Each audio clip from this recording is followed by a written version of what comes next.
Yun guys, so mga bagong baba ko yan. Ayan. Itong dalawang nakatungtong sa perch. Ayan. Isang green opaline. Tsaka yung isa, hindi ko alam kung anong kulay yan.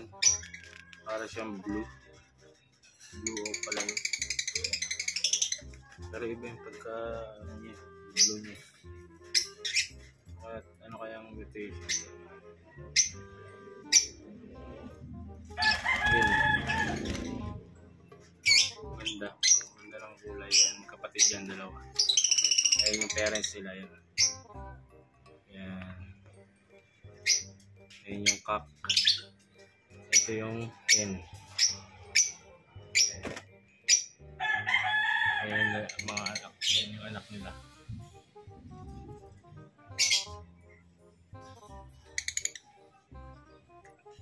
At dito meron tayong pinagpapares.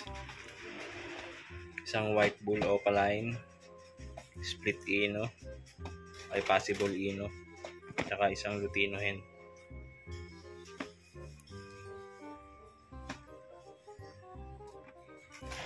Ito yung mga ino line natin.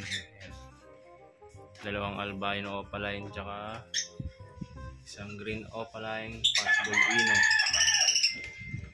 Tapos dito meron tayong tatlong inakay dito eh. Ayun yung yellow bull. Ayun yung yellow bull opaline yun. Ayan. Saka meron tayong nga palang ano rito yun, lutino opaline. Isang lutino opaline ang nilabas na itong tarisan natin. Kaso ano siya, splay legs guys. Ngayon pa lang naglabas ng lutino opaline to, pero splay legs yung paa niya. Ayun, sayang. Sable pa naman yung lutino opaline. Quality yung pagkapula ng ulo saka buntot. Sayang, pero okay lang. Ito yung mga pang out natin.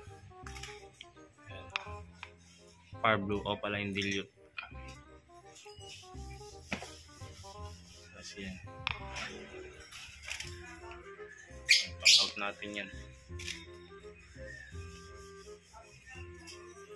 Pares na yan. Meron pa tayo ditong tatlong green opaline.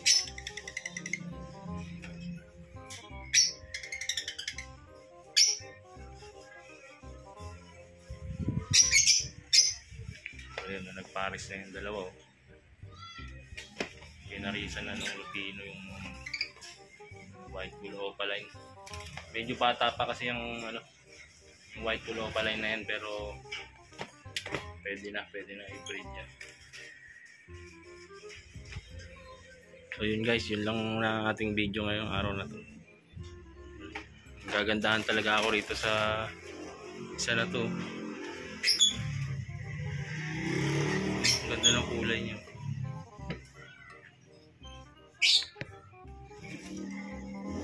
Ayan.